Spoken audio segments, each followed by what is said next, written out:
And we're recording. Good morning, muy buenos dias, everyone. My name is Marcela Pattinson. I'm the lead for the undocumented initiatives at Washington State University, system-wide. So we serve Vancouver, Tri-Cities, Everett, Spokane, Global, and Pullman campus. Today we have the honor to have a really nice workshop that is very important because the climate that we live in right now in the United States. I would introduce Geoffrey Heron. He is Associate Professor of Law and the new Director for the Immigration Litigation and Appeal Clinic at the University of Idaho College of Law. Sorry about that. Before joining the University of Idaho, he was a professor at Valparaiso University Law School, where he found and directed the Immigration Law Clinic, supervising students who represent clients in immigration court and argue circuit court appeals. Previously, he was a clinical teaching fellow at Georgetown Law. He first practiced immigration law at the Legal Aid in Chicago, where he handled direct representation of immigrants in detention, federal appeal work, and affirmative civil rights litigation. While working as a legal aid attorney in Chicago, he also taught asylum law as lecturer at the University of Chicago, and he received his GED from New York University School of Law. So with this, I hand over to Geoffrey. Welcome to our workshop. Thanks, Marcela. And yeah, the name of the clinic is a real mouthful, the Immigration Litigation and Appellate Clinic. We usually just call it the Immigration Clinic because that's a lot easier to say and makes a lot more sense to most people. It's wonderful to be here, and it's particularly wonderful to be here to talk about DACA, especially given the fact that for the last 4 years, DACA has really been under threat. And so it's wonderful to be here to talk about how we might file new initial applications for DACA and to know that there's full support from the current presidential administration to do that. And for me as an immigration attorney, that's very gratifying. I'm sure for those who are considering filing an application, it's more than gratifying. It is potentially transformative because DACA has. I want to tell you a little bit about our clinic. Third-year law students in our clinic represent non-citizens in the past year. We represented a non-citizen in immigration detention and succeeded in getting her out of detention. We filed a habeas petition on behalf of another detained client in federal district court to get to advocate for his release from detention. We filed briefs in the Ninth Circuit Court of Appeals, which is the second highest level of court in the United States. And we represented a number of DACA applicants, which of course is the subject for today's session. And then I think one of the things that we're proudest of really is our relationship with WSU and the fact that each week we get a chance to meet one-on-one with WSU students and members of the WSU community to talk about immigration issues that they might be having and to offer them legal advice. So today what we're going to do is provide an overview of DACA and some best practices for filing a DACA application. And one thing I want to stress is that we're not offering legal advice. So if there are questions at the end, we can provide general information, general answers to questions, but what we can't do is give out legal advice that's specific to anyone's case. So if people ask questions at the end, please don't offer confidential information because this isn't a confidential forum. If you want to do that, you can schedule a consultation with us, and my students are going to give information at the end about how to do so. So I want to introduce the students who are going to be delivering the presentation today. We'll begin with Rosa Cabrera Thompson, followed by James Hawes, then Rihanna Vanacore, and last from Tony Lee. And I'm super proud of all of these students and of the great work they've been doing, and I hope you enjoy their presentation. Thank you, Professor Hareen. Good morning, I'm Rosa Cabrera, and today I have the pleasure to introduce DACA, what it is, some history, benefits, and how you would qualify. DACA is a product of the failed DREAM Act, also known as Dreamers. The DREAM Act was originally introduced in Congress in 2001. However, it did not pass. It was recently introduced in Congress this year by Senators Dirk Durbin and Lindsey Graham, and it does have a real chance of passing this time. If passed, it would create a real pathway to citizenship. So that's really great news on the horizon. In essence, the DREAM Act is a real pathway to residency and citizenship for certain non-citizens that came at a young age. There are some other requirements that need to be met though, and that's something we can cover in depth at a later time.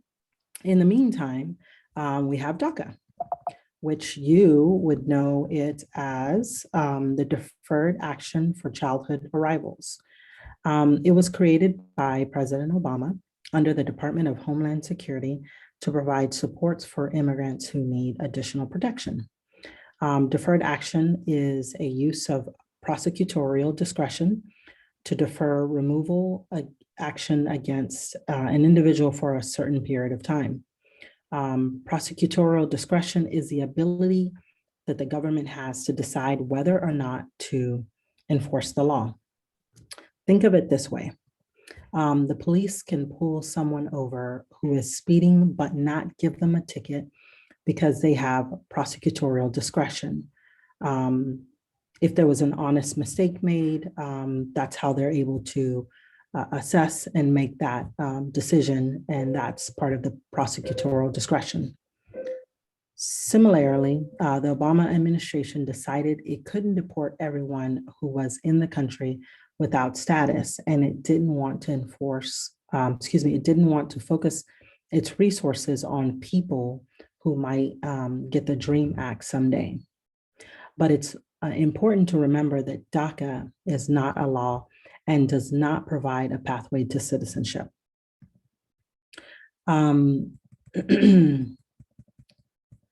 It can also be revoked by a future president. President Trump tried to get rid of DACA, but he was stopped in the courts.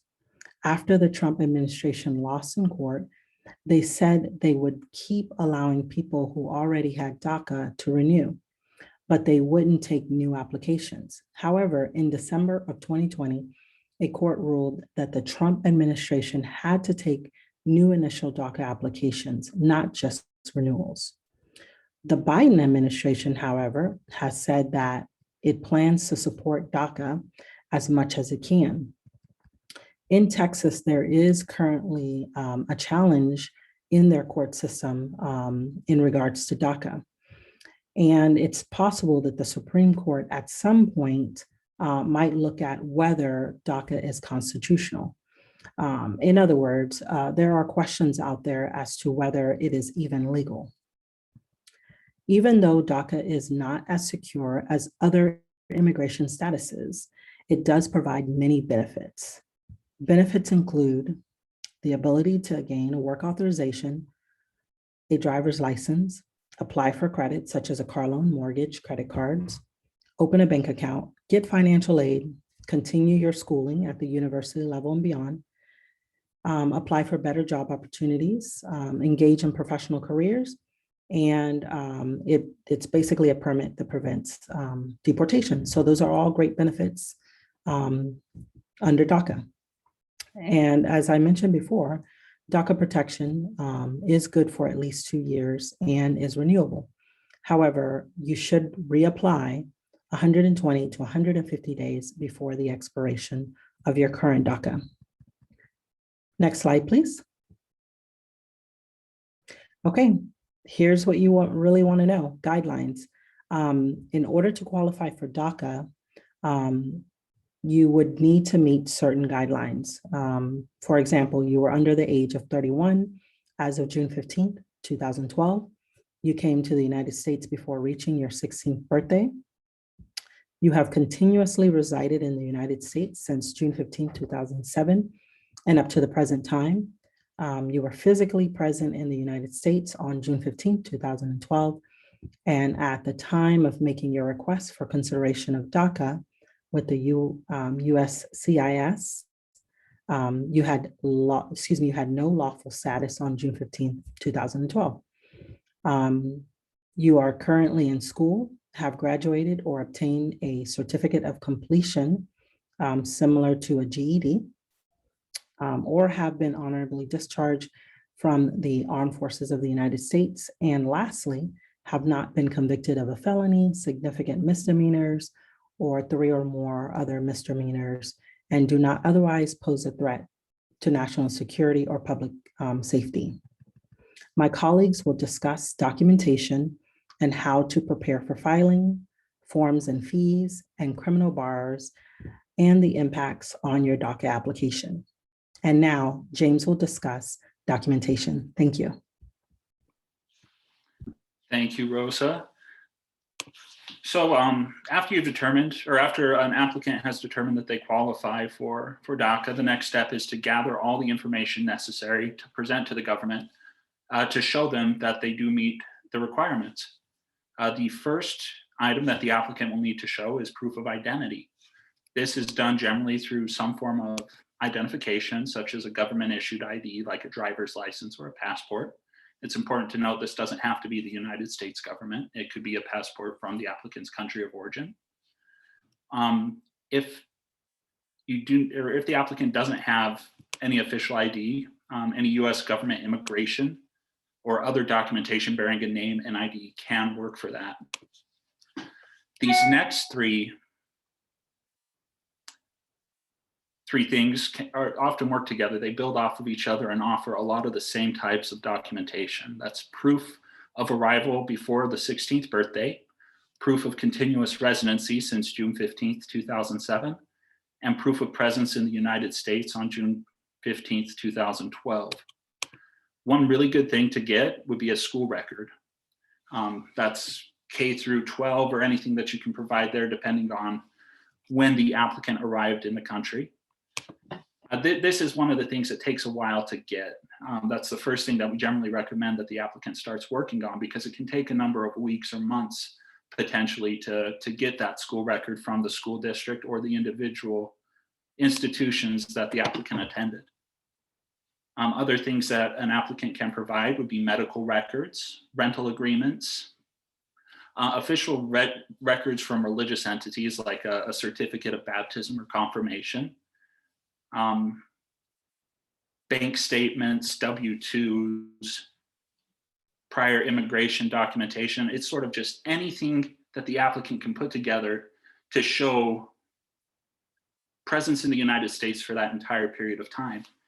Now, that's a big ask, and a lot of times there are significant gaps in that continuous residency portion of proof. And if there are multiple significant large gaps where the applicant doesn't have solid documentation, wants to provide a more clear picture, what they can do is get 2 personal affidavits from friends, an affidavit being a sworn statement, so it would be sworn and signed under oath, stating that they were there for this entire period. While that's not necessarily ideal, it is an option that people can use to fill those large gaps if they do exist. The next is proof of immigration status, or showing that there was no lawful status. This can be done through presenting prior immigration forms with authorized stays that have an expiration date, charging documents placing an individual in removal proceedings. But oftentimes, people enter the country without passing through a port of entry and don't have any documentation showing immigration status, lawful or otherwise. What's best to do there is just offering a short statement saying, I don't have lawful status and I don't have proof that I have lawful status. The next portion is proof of student status. What this is showing that you graduated from high school or are currently attending school in the United States. This is generally proven through a GED, high school transcripts, or a high school diploma. And the last, and this one's generally not seen very often anymore due to certain things that happened under the Trump administration would be proof of honorable discharge from the United States military or Coast Guard. If that does apply, simply providing the discharge documentation from either service would be sufficient. We could go to the next slide, please. Thank you. Now, there are a couple other things that are required to file your application. The first being any record of prior criminal proceedings or juvenile adjudications. As part of the application process, you have to disclose any prior chargings or convictions or adjudications that you received throughout your life. We'll go into that a little bit more later. But what you're looking for to show that is documentation surrounding the charging and filing of your case, documentation about any deferment programs if the applicant participated in such a program, but most importantly, a certified statement of disposition.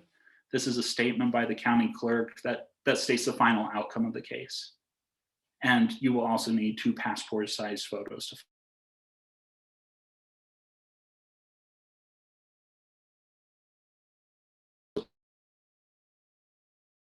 a personal statement that you can use to explain any unique circumstances, and a cover letter. So a cover letter is an organizational device that really goes a long way to making the application more easily presentable to the individuals who will be reviewing it. It's a simple document that says what's enclosed, includes a basic table of contents, and can be used to explain unique circumstances such as a juvenile record, criminal history, or prior removal proceedings. Could you go to the next slide, please? Now, the last and kind of toughest part is assembling the documentation. So after you've gotten all this stuff together, it's going to be a lot of paper. So it's important to be as organized as possible. One really good thing that you can do is to use dividers, which is simply a piece of paper put between the individual categories. So you'll want proof of identity, boom, piece of paper. Proof of continuous residency, piece of paper. Then you'll want to break that down even further because you're showing X number of years. So 2007, piece of paper, 2008, piece of paper, so on and so forth. Just to try and have everything be as organized as possible, as clean as possible, so the people reviewing the application can really get a good picture and not have to struggle to find things, because this is a permissive program. It's not, if you qualify, you automatically get it. It's important to try and make it as clean and as nice as possible. So now I'll turn the time over to Rihanna, and she can go over forms and fees and present you with all that awesome information. Thank you, James. Okay, like he said, we're going to move on to talk about forms and fees. There are a couple of really important forms that you do need to make sure that you have put together for your application. The first one is going to be the I-821D, which is the actual DACA application itself. The next one is going to be the I-765 and the worksheet that goes along with it, which is the application for employment authorization, which you do need to fill out and file with the I-821D. Now, the fees that go along with these forms, the I-765 does cost $410, and then it is an $85 charge for biometric or service fees. So that comes to a total of $495 for the entire application. And now I put some examples of some of the forms and what they'll look like, so you can see what you might have to, what information you might have to provide and put down. As you can see here on the right, this is the I-765 form along with the worksheet. So the work authorization, it's the work authorization. You will need to put down, personal information about, your name, your address, stuff like that. And then the worksheet is actually really important, because this is where you can go into detail about why you are applying for this work authorization. You can give a little bit of a narrative over on the side about, if you have to go to school and you need to, work and support yourself, or help support your family. And so that's really important to make sure that you give all the details there. And finally, the last form that I wanted to bring up is the G1145, which is not required, but if you would like to receive email notifications or text notifications, you can fill out this form as well and just put it on the front of your entire application. So that way you can keep up to date with the status of your application. So next we're going to talk about fee exemptions and where to file. I know that the $495, it is a pretty hefty fee, and there aren't any waivers for those fees. However, there are some exemptions. And while these aren't, they're not very common, they are kind of rare. They have to do with any struggle, if you're struggling at all financially. So if you are homeless, if you have a chronic disability and you're unable to care for yourself on your own, if you're in significant medical debt, you're going to want to provide proof of all of those things as well. Now, where you're going to file your forms is going to be different based on where you are, where you live. And so as you can see here on the bottom, I have the addresses for Idaho and Washington, if you want to jot those down. As you can see, even though we're right next to each other, there are two different filing locations. So Idaho, you're going to file in at the Dallas facility. Washington, you're going to file at the Chicago facility. And if you live somewhere else other than Idaho or Washington, they do have a chart listed out on the USCIS website where it tells you, it lists all the states and the proper filing location for each of them. And so when you file and you're ready to mail them off, just make sure that all of your paperwork is organized and labeled, just as James was just explaining. You also want to mail all pages from each form and piece of evidence. So, definitely make sure that you have every single page of the application, the work authorization, and especially that worksheet that goes along with the work authorization.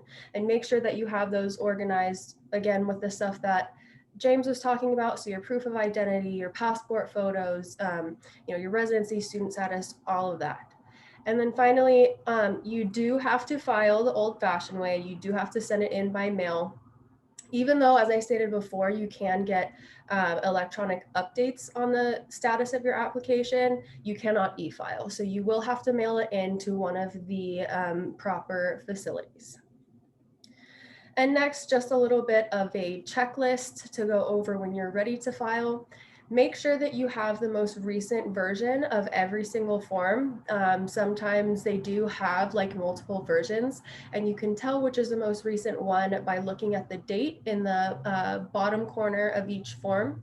So just make sure that you have the most current one, because that could potentially get you into a big issue if you turn in an old form.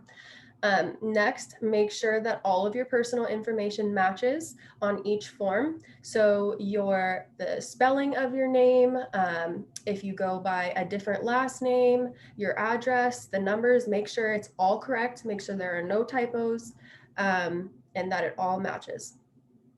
And then they would prefer that you type out your information on the form and print it out and mail it. But if you are going to fill it out by hand, you do need to use black ink, and you do need to make sure that it is completely legible, and that, if you, sorry, yes, it's completely legible. And if you make mistakes, I know this is a bit of a hassle, but you really should start over, because you don't want there to be any discrepancies on your form. If you are handwriting it and make a mistake, just go ahead and print out another form and start over.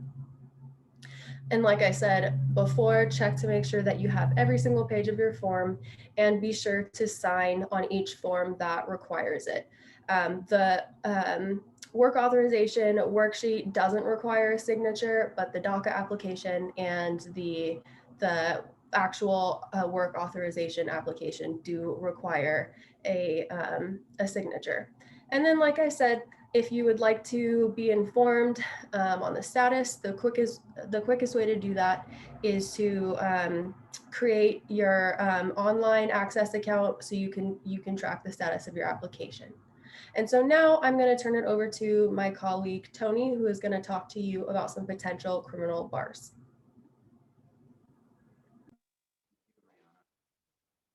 So as Rihanna mentioned, I'll be talking about the various criminal bars to DACA eligibility, as well as what to do if you have a criminal history. Next slide, please. So DACA eligibility is largely concerned with convictions, with a very large and important caveat that I will discuss in a little bit later. Next slide, please. So what is a conviction? When somebody is suspected of a crime or seen committing a crime, they might be arrested. An arrest could look like being put in handcuffs and taken to the police station. But arrests don't always lead to charges. When they do, you might find yourself an individual might find themselves going to court where they're given a hearing. And if somebody is found guilty at that hearing, then that is generally a conviction. It's important to note that both Washington, Idaho, and very many other states have programs that are called diversion programs. And those programs are attempts to keep people out of the criminal justice system. And what they are if a court orders an individual to undergo some kind of programming like drug counseling or community service, and they complete those successfully as a part of the diversionary program, then the court case will be resolved without a conviction. But if somebody does have a conviction and then they're sentenced, the sentence could look like jail time or fines or probation. But just because somebody doesn't spend time in jail doesn't mean that they don't have a conviction on their record. So what type of convictions or crimes may prevent you from being eligible for DACA? Next slide, please. There are three major categories that bar eligibility. The first are felonies. A felony is an offense that is punishable by a year or more in prison.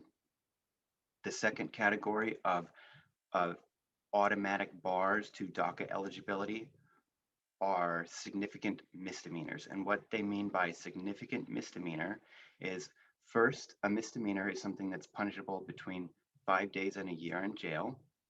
And in addition to having that punishment, it also has to be one of the crimes that USCIS lists here as being a significant misdemeanor. Those include domestic violence, unlawful possession of a firearm, drug sales, etc.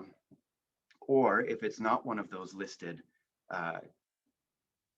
crimes, then any other misdemeanor where the individual served 90 days or more in jail is considered a significant misdemeanor. The third category of automatic bars to DACA are what are considered, well, when a person has multiple misdemeanors. So these would be a conviction that's punishable by between 5 days and a year in jail, and the person has 3 or more of them. So any misdemeanor that's not considered a significant misdemeanor, if a person has 3 or more of those, then they are automatically barred from DACA eligibility. Next slide, please. There are other offenses that are criminal in nature, but might not automatically disqualify somebody. They fall into 4 broad categories. The first is what USCIS refers to as state immigration offenses. Now, it's very unclear as to what these actually are because immigration offenses are federal offenses. So insofar as there are state immigration level offenses that somebody is convicted of, those ostensibly aren't automatically disqualifying. The other category of non-automatically disqualifying offenses are traffic offenses, and these are offenses that are not significant misdemeanors. These are usually things like speeding or running a stop sign. These are things that are not misdemeanors, but are generally infractions. The third broad category of offenses that are not automatically disqualifying are juvenile adjudications. Now, the U.S. criminal justice system keeps separate juvenile court from adult criminal court, and the reasons are, it's a less adversarial process. They're trying to make sure that children are rehabilitated and don't wind up in the adult criminal justice system. But generally, a juvenile adjudication happens when somebody commits a crime and they're not 18 years old. There are obviously exceptions to that, where a government might charge a person as an adult despite their age. But juvenile adjudications don't go on an individual's permanent record. Instead, they go on their juvenile record. So these are separate records. USCIS does not consider juvenile adjudications a conviction, but these adjudications do go to USCIS's discretion to grant or deny the application. And I'll talk about the discretion a bit later. The last category of offenses that are not automatically disqualifying are expunged convictions. An expungement is where you have been convicted of a crime in the past, and you later ask the court to remove that conviction from your record.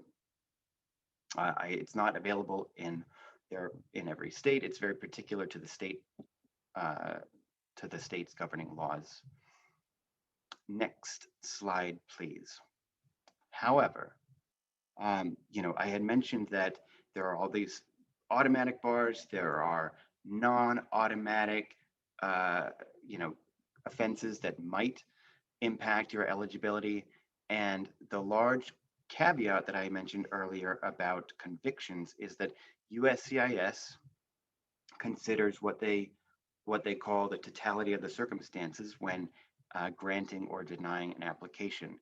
And what that means is they sort of look at the broad context of the application. So if you have, criminal offenses that were not on the list of non-automatically disqualifying, they still might deny you based on three large categories of three large factors that they look at. The first two, threat to public safety and threat to national security. Those have to do generally with, they'll look at gang membership or participation in large criminal activities or activities that threaten the United States. It's important to note that the FBI established what is called the National Gang Intelligence Center to track and unify gang intelligence throughout the country at both the state, local, federal level, as well as abroad. And so these, membership in gang activity speaks to a person's threat to public safety or national security, and these can be discretionary, part of the discretion that USCIS uses to grant or deny an application. And lastly, any criminal history, regardless of whether or not a conviction happened, can be the basis of a denial because of this discretionary function. And they'll look at things when they look at the context. They'll look at were these crimes violent? How long ago was it?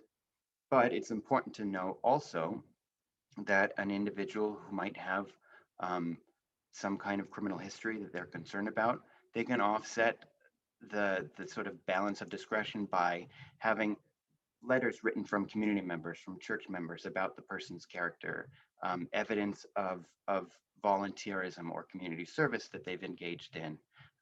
They can, if they have excellent school records, that will go to offsetting the balance when USCIS looks at the whole context. Next slide, please. So lastly, I do want to mention, what a very common and understandable question is, what do you do? What does somebody do if they have a criminal record? The very first and most important thing is it's important to talk to a lawyer, because these are very fact-specific inquiries to determine whether or not somebody might be eligible or not. So you'll want to get it vetted by an attorney. Now, if you are unsure whether or not you have a criminal history, you think something might have happened, but you're not sure where, you can get a copy of your criminal record from the FBI. They have a process on their website that you can request that. But if you do know that you have something happened in a particular county, you're going to want to go to that county courthouse and ask the county clerk for what is called a certified statement of disposition. And that will list everything that happened in the case, the outcome, whether or not you were convicted. You're definitely going to want to get a certified statement of disposition from every offense that you have in your history. Many state court, to help guide you, many state court websites allow you to research allow individuals to research their interaction with the court system in that state. So, in Idaho, I can go to the court's website and search my name and my birth date, and it'll show all of the things, all of the interactions I had with the courts here in Idaho. But again, all of this to say, it's important to get these copies. You're going to need these copies for your application, but it's very important to talk to a lawyer with respect to your criminal history. And that is it from me. We have one more slide about questions. We did get several questions ahead of time. So I don't know how we're going to handle those. Maybe we could just kind of go through those. We received a list of questions in advance. I think maybe there's some that I could address, and there's some that the other members of the team will address. The first question that we received was, I used to have DACA, but it expired or was terminated. Can I file a renewal? And yes, you can file a renewal. I think there's a certain time frame that they request that you file a renewal within. I believe it's 120 to 150 days in advance. But if it's already expired, you could still file a renewal. But if it's been more than a year since it's expired, you would need to file your renewal with all the documentation that you would normally file with a new DACA application. So that means basically what we've been going over today. All that type of documentation would need to be attached. Typically, when you file a renewal, you don't need all that evidence each time. So that's the downside of waiting for the expiration. I never applied for DACA, and I do not know if I am eligible. Should I still apply for it? That was the next question. And for anyone who has questions about their eligibility, who's part of the WSU community, we would absolutely recommend that you schedule an appointment with us, and we can evaluate that. And maybe this would be a good point to go to the next slide, Rihanna, that has the information about our booking process. So this is how you would set up a booking with us. I can keep going through these. Before I do, I just want to ask if there's anyone in the audience who has a question, since you all came today, and I want to make sure you get a chance to ask any questions you have. If you do, just Sorry, Jeffrey. I have received some questions about advanced parole. A lot of the students have been covered by this program list right now, where they have a component of cultural, and they have another component that they can go and visit the heritage, meaning, the family. Do you have any knowledge about this, and can you tell us a little bit of the precautions of the students? Yes, and I think Tony was actually prepared to speak about advanced parole. Yeah, I can. Thank you. Thank you for the question. So advanced parole is basically the ability to request permission to travel outside of the United States and return. For individuals who otherwise have no status, leaving the United States presents the very real risk of potentially not being allowed back in. And so DACA applicants are not allowed to travel outside the US until their request has been approved. And they do so through a process called advanced parole, which is a request for permission to travel outside the United States and return. As Rosa mentioned, under the Trump administration, DACA was rescinded. And in doing so, he also ordered USCIS to stop accepting applications for advanced parole, except in exceptional circumstances, which were if somebody had to receive life-sustaining medical treatment, or the immediate safety of themselves or their family was an issue. But on December 7th of last year, USCIS was ordered by federal court to restore DACA and advanced parole. So advanced parole is again available for DACA students to, for several reasons, to obtain medical treatment or to visit a sick family member outside of the country, for educational, study abroad purposes, as well as for employment interviews or conferences or trainings that they would like to attend.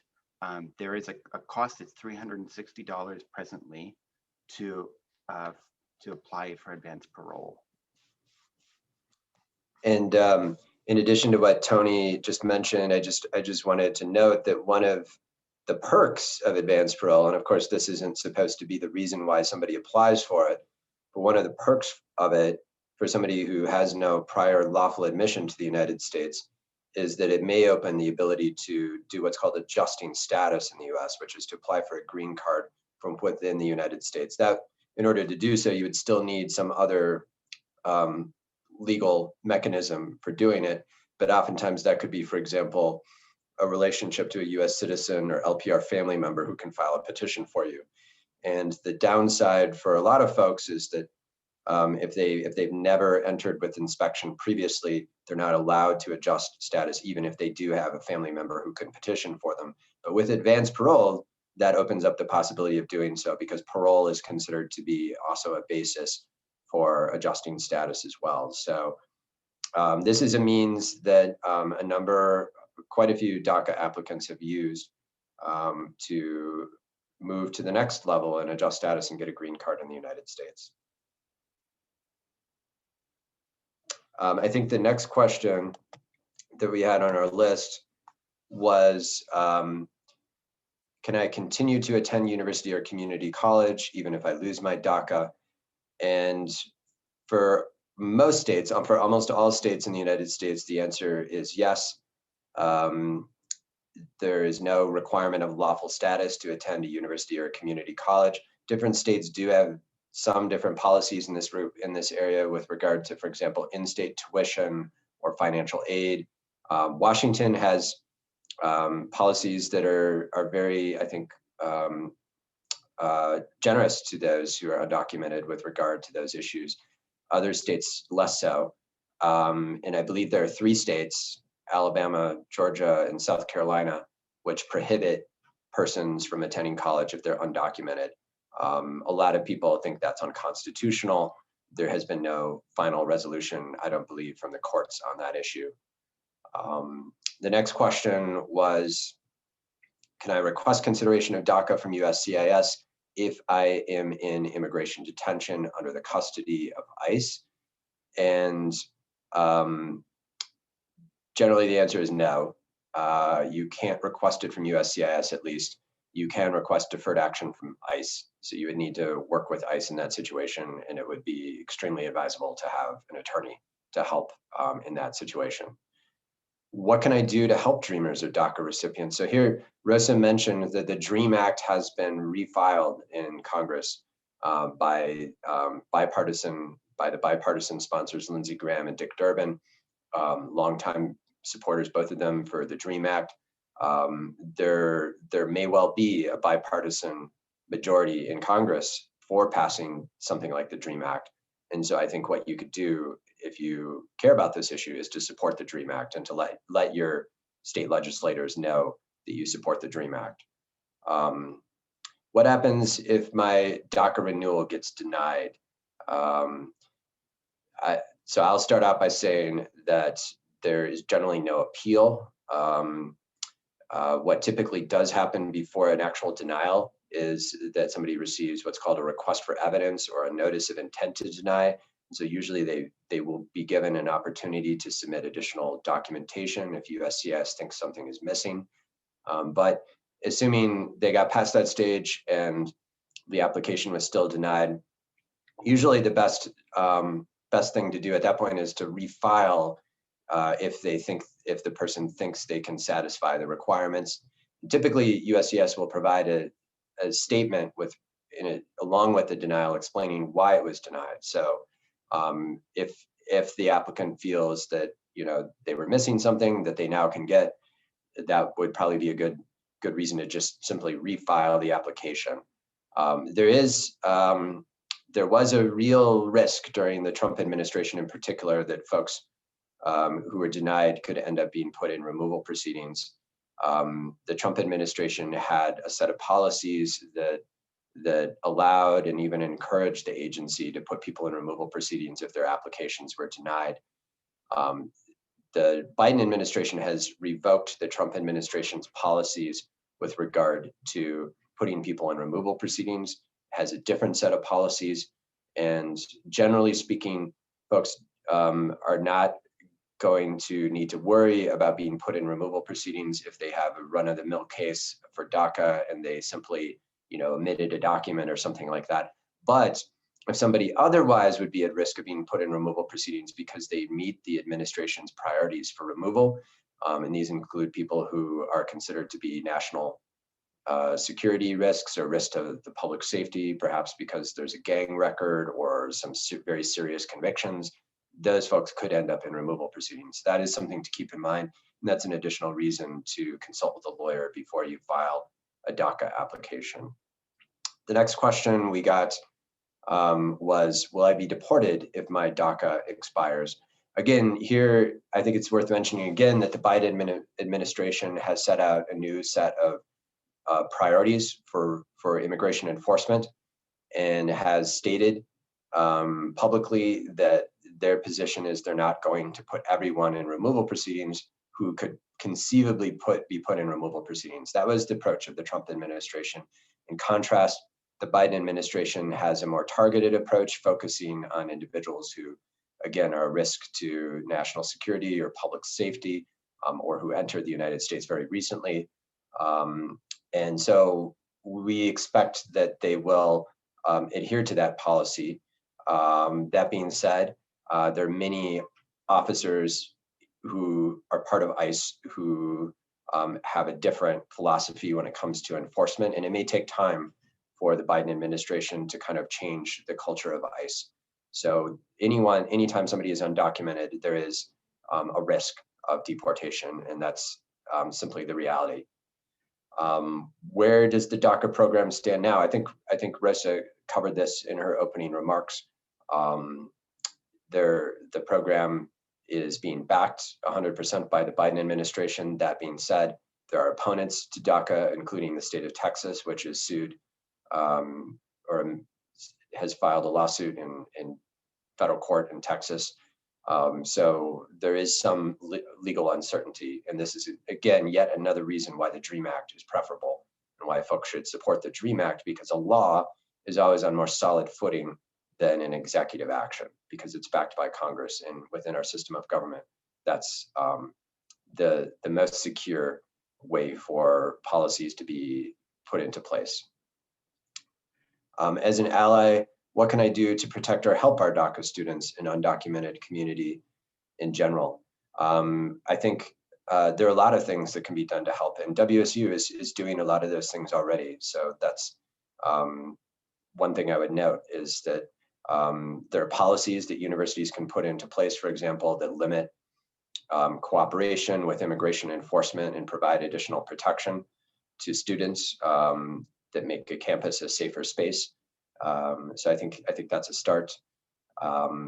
Providing resources for the community, as WSU is doing with regard to legal consultations, and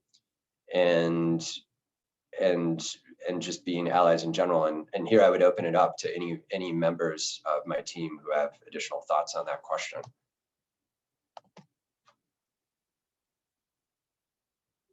Or from anyone present, really, because I'm sure there are people who are here who have ideas about how best to be an ally to somebody who has DACA or who's undocumented.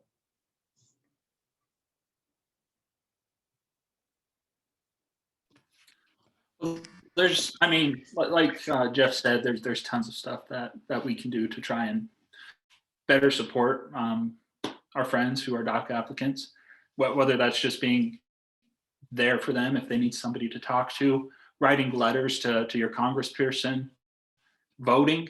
I mean, I think make sure to support and vote for legislation that could potentially help them. But I mean, anything helps. That's the big thing. Anything that you can do or that you're willing to do helps, no matter how small or how large.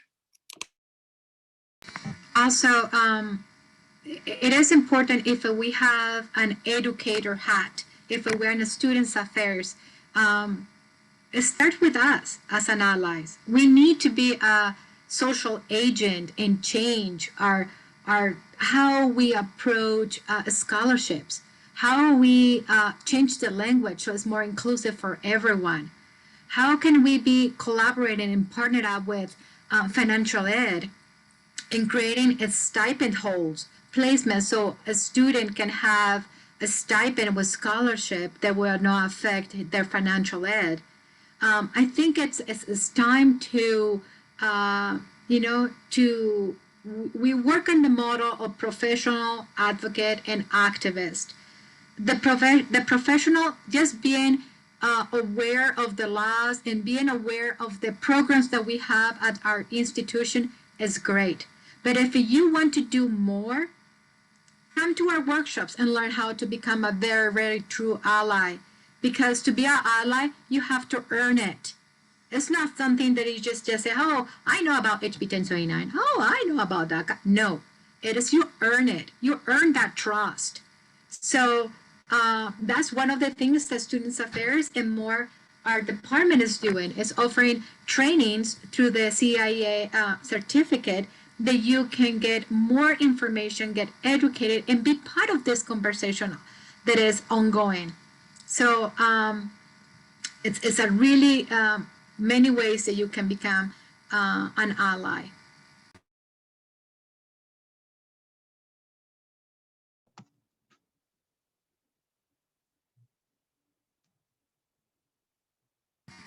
If there's no more questions, Jeffrey, do you think it's time to say the thank yous and the goodbyes? That makes sense. That makes sense to me. And thank you so much, Marcela, and to the Claudia and the whole WSD community for having us here to talk today. It's really been a pleasure. Yes. No, as I want to say thank you to you, Jeffrey, and your team, and most of it, kudos to Claudia. Claudia is an amazing human being, and she is detail-oriented, and she makes sure and take care of all of us. So Claudia, have a fantastic weekend, and have everyone a really nice weekend, and thank you for the information.